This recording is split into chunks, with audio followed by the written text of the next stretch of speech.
I was doing a lot more press and like doing magazine shoots, and I just didn't like how I looked in the photos and in the videos. And so I was just like, I gotta do something about it. Feeling pretty damn good? Yeah, I'm feeling pretty damn good about myself. Hell yeah.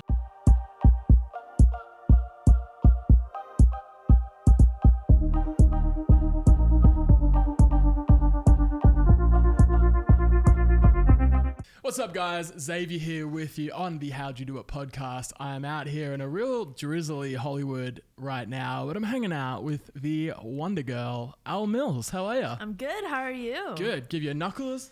Let's do it. All right. How is, so I apologize for the weather. You've come from Canada with big expectations for sunny California, and this is what we're delivering. This is, for those of you who haven't seen this set before, well, it's not even a set. We're just on the 18th story of a high-rise building in Hollywood, and usually you can see just beautiful hills and all of LA, but right now you can't see anything. What has brought you to LA this time around? What's on the agenda? Honestly, I just come like every 3 months to like pump out some meetings, interviews, etc., visit friends. I was really hoping to escape the cold, as you mentioned. And it's been raining every single day since I've been here. But I'm hoping the next few days will clear up. Fingers crossed. Yeah, I think it will. I've lived here for almost 8 years, and I don't think I've ever seen it like this before. And I don't think I've seen it rain for this long. Yeah, you know, it's definitely just me. I brought this, so I apologize. Yeah. Usually it's just a couple of hours. Everyone freaks out like it's the apocalypse. Road rules out the window. You know, it's like an every man's like for themselves situation. It's actually really funny. Yeah, I don't live in LA, and I know that because I see it on Twitter all the time. Yeah, it's hilarious. It's hilarious. But all right. So first off, well, I have to address the last video you put out. You look freaking awesome. Oh, thank you. Yeah, you look ripped, man. Thank you. Appreciate that. Yeah. Yes, so congratulations. It's not an easy thing to do for anyone to go through that and push themselves sort of to get healthier or reach their fitness goals.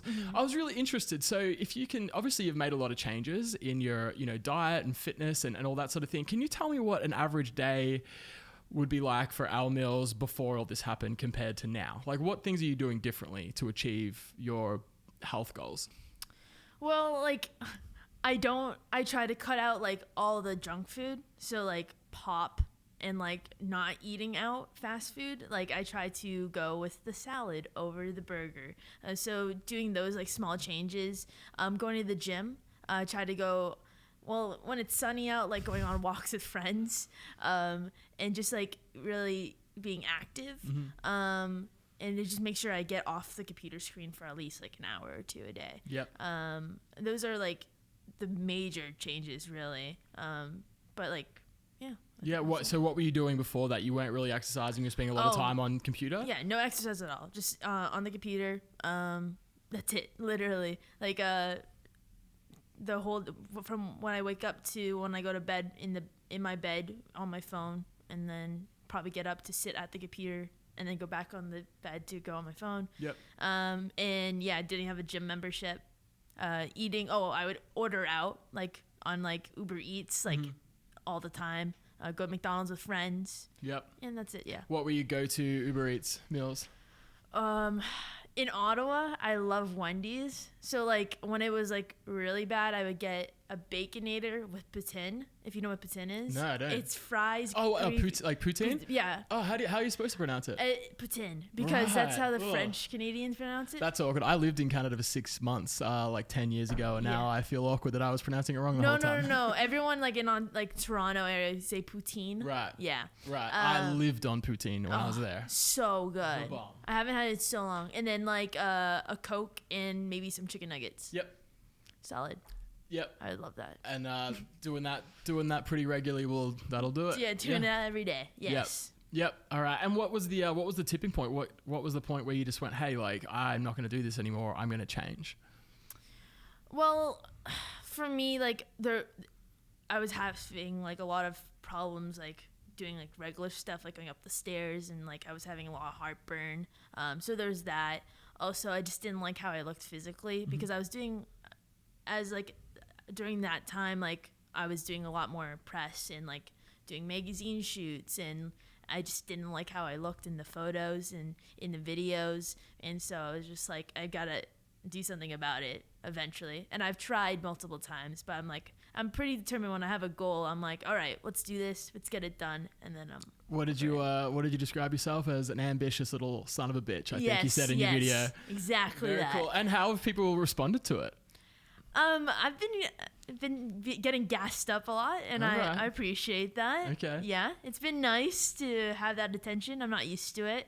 But yeah, I just been feeling a lot more self-confident about how I look and like wearing clothes I wouldn't have worn like a year ago. So yeah. You feeling pretty damn good? Yeah, I'm feeling pretty damn good about myself. Hell yeah. Are you, and while we're speaking about Canada, would you ever, you're living in your hometown in Ottawa, would you ever consider moving, or are you pretty happy where you are?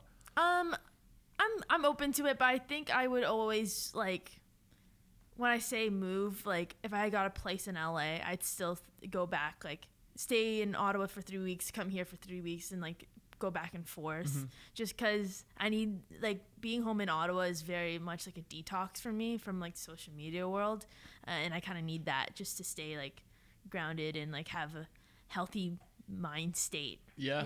Right. Okay, so no, a move out to the US isn't on the cards anytime soon. No, but don't hold that against me. You never know. That's pretty impressive. I mean, usually people, it's like a must do, for success. Like you have to be in LA or New York, or have to be in the mix. It's kind of cool that you just haven't. Yeah. I guess that's the beauty of the internet. Yeah, for sure. You could do what I do and from anywhere in the world, really. Yeah. Technically, yeah. Yeah, hell yeah. Okay, so obviously, the most impressive and mind-boggling thing about what you do is your editing. And I know, obviously, I'm assuming that the process has really changed since when you first started to now, and the bar has continually risen. Can you tell me about just what it was like when you first started your editing process compared to now? Yeah. So I've gone through a different numerous types of video styles, I'd say. It used to be pretty simple, like just like we go out and shoot, and then I would put like some comedic copyright free song and just chop up the clips, and that's it. But now I've obviously made it more like of a cinematic experience, if you will. So I just say it's just a lot more tedious and time consuming than before. Yeah, that's the biggest difference. But like now I like, there's like figuring out like transitions, like music, making sure like I use a lot of trailer swells to transition from a song to song. And what's a trailer swell? So it's like, okay. Yeah, you know what I mean? Like a swell. Right, literal swell. Okay. Yeah, and so, and now that I pointed out, if you go watch my videos, you will be able to hear them. Yep. And I do, honestly, a lot of the editing is just being, like cutting to the music, to the beat. And it's just timing. That's really what my editing is. Right. And so when you come up with an idea, how do you plan it out? Because it's so intricate. You've got so many different cuts. You've got so many unique things, like I watched one with you yesterday where you just had a laptop open on a bed and the audio was coming from there, and it was just a wide shot. Do you plan that out, or is that a lot of just sort of playing around with things as you go? No, I plan that stuff out. So usually I come up with the concept, and then there's usually 3 to 4 segments. I'd say 3 segments to my videos. So there's like the intro and the backstory. Then you've got like the prep, and then you got the big finale, like whatever the video is about. Yep. And so I try to vary in how I present that story, like especially with the intro, because it could get repetitive if I were just to sit in front of a camera and be like, so my brother was mean to me yesterday, so today I'm gonna do this. So I try to do different stuff. Sometimes I use a camcorder, like a 90 camera projector screen. Playing a video off a computer. So I do like different ways of saying the same thing. Just to like spice it up a bit. So that's just me, like me watching movies and like seeing what other YouTubers do and taking inspiration from that. And then like the rest is kind of like self-explanatory. Just Yeah. go out and do it. Yeah, sure. And I love, like, you know, in one video you've got so many different sets and angles and all that sort of thing, and it all, you know, it really does look like a movie. You know, there's so many like fun moments of you and your friends in the car and laughing and dancing and all that. Is it awkward to sometimes try and set up these like organic situations that might not be organic, or are you pretty good at just capturing moments? I think I'm pretty good at making someone do something without them realizing it. Okay. If that makes sense. So like I like in my head, I know, like, for example, if I'm filming my mom and I say something, I already know what she's going to say back, because I find that my friends and family are very predictable. Yeah. So I know what's going to happen. I'm filming this knowing what the result's going to be, but the person doesn't know, because I find that if I told them, oh, say this line, it comes off forced, because these aren't actors. These are real people. So I'm directing them without them knowing. Got ya. That's what I do. And Right. I find that I've just gotten better at that over time. For sure. So you just sort of set up a camera and then just go for it? I just kind of say, you'll know what to do, or follow the lead. Yeah. Follow my lead. Yeah. Right. But they're still getting, I mean, I'm sure you've got to like mic people up and all that sort of stuff. So there's some form, I mean, they're probably all just really used to it by now, huh? Mm-hmm. Can you tell me what the most challenging shot to get, or most awkward thing you've had to do to get a shot, or like even most time consuming so far? I think the most uncomfortable, I don't know if this is the most uncomfortable I've ever been, but it's the first one that popped in my mind, was I threw myself a parade, and I had to, when I hit 500,000 subscribers, and so we made a parade float and we just drove it around like my hometown and like in front of a Costco. Like it was just, and that was really uncomfortable for me, because we had to do it very quickly, because I was just like, I don't want cops to get involved. Also, I get really nervous about that stuff. Mm-hmm. So I put on sunglasses and closed my eyes, and I was like, I'm just gonna do it and like pretend like no one's actually watching. And so that was probably the most uncomfortable, and like having like people having to film from afar, like film me doing that, like that, I think that's the most uncomfortable I've ever been. Wow. Yeah. Do your fans know, or the people that watch the video, would they have been able to tell that you were closing your eyes? No. All right. 100% not. But now you know. Now you know. That is, God, that's hilarious. And you know, you make it very like, just speaking about you editing to the beat of music, you know, it's pretty public knowledge that you use mainstream kind of music that does mean you can't monetize. Mm. Are you still doing that? Yeah. Right. So, okay. So how did you, you know, obviously that's a big decision, because people, you know, you need to pay the bills, you need to pay for production, it's expensive stuff. And how did you sort of make the decision that the quality of the video and getting the best music was more important than making money? I'm just very stubborn, and for me, I'm like, oh, this song's so perfect that I just don't care enough for me to change it just to make money off of it, because I also, maybe I'm just not driven by money. Mm-hmm. And I think that's a huge part of it. And I think also I should say I do live at home with my mom, so I'm like, I'm not in need of money that much, and there's other ways to make money besides AdSense. So I think it was just like really the fact that I'm not driven by money at all. Yeah, sure. You just like stuff, like hell with it. Yeah. Quality over quantity, right? Exactly. Yeah, for sure. And I know you started off making trailers, you know, being an editor first. Is that sort of how you got because your videos, it's like watching a trailer for like a rom-com or something like that. Is that sort of how you parlayed into that style? Exactly, yeah. So I kind of like combined the trailers with like, I don't know if you saw, I did like kind of just like easy comedy videos and combine those two together. And that's what I'd say is the current style video I have now. So yeah, I do edit my videos to make them feel like a trailer. And that's why I use trailer swells and etc. Trailer swells, I'm learning. Yeah. So the one that obviously the video that sort of put you on the map or really blew things up for you was your coming out video. Seeing as there is so many out there, was it kind of did you have to put a lot of thought into how you were going to make it different? No, because I didn't really think about other people's coming out videos. I was just kind of thinking this is a story I could tell and there's like I just felt like this was like a cool story to tell, and not a lot of people get an opportunity to tell this story in away like this. And so I had friends and family who didn't know. I'm like, not a lot of people can document that and document this milestone in their life. And I just thought, oh, I could get creative with it. And yeah, I didn't do a lot of research. Where did you get the idea to have your friends and family draw the person they imagined you were talking about? I'm trying to think, but I think it was just heavily, I made that decision because I really just wanted to talk about my crush. And it's kind of embarrassing. And I was like, what's a creative way to do that, but without like just saying who it is?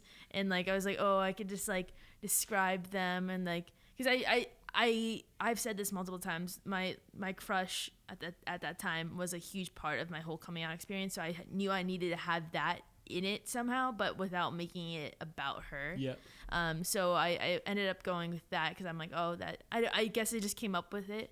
Yep. I think it's brilliant. Yeah. I'm just curious. It's a really brilliant idea. Thank you. You know, Appreciate that. And so was it a relief when that came out? Because correct me if I'm wrong, a lot of your friends and family found out from the video, right? What was their response like?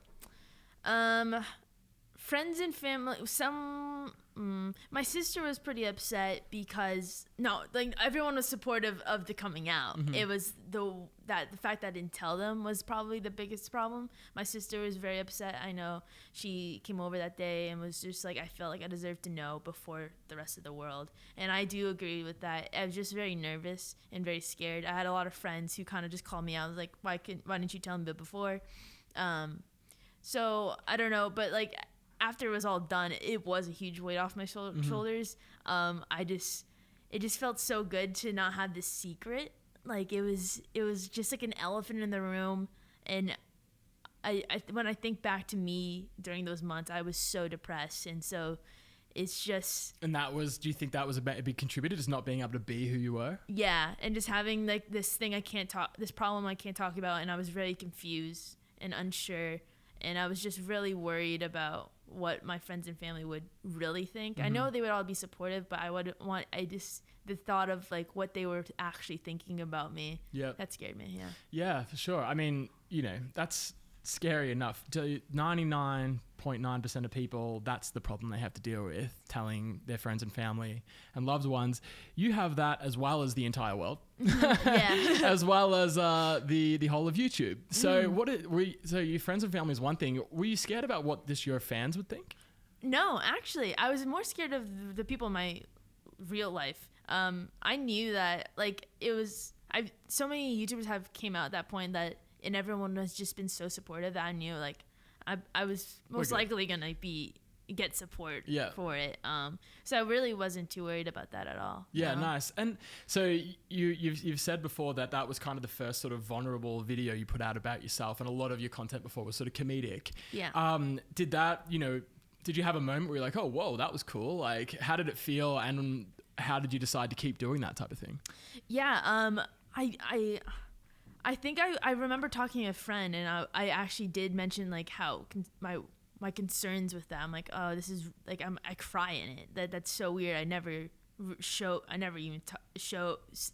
Some of my friends have never even seen me cry before. Yeah. And so I just remember getting a lot of respect, kudos. That's such a bad word. Another word for the better word for kudos. What's a better word for kudos? Yeah, I think respect. Respect, yeah. Like mad props. Mad props for being vulnerable, and people were really like that. I was just raw and honest, and so I was just like, okay, I can do that.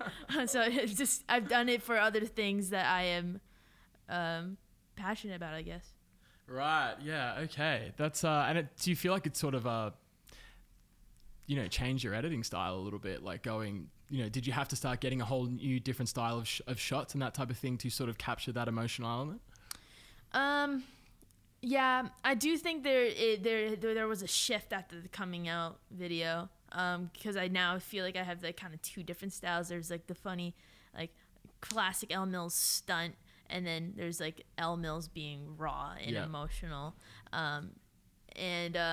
I do have different ways of, how I was saying, like for intros, I could I could do like a camcorder or like a projector screen or a laptop.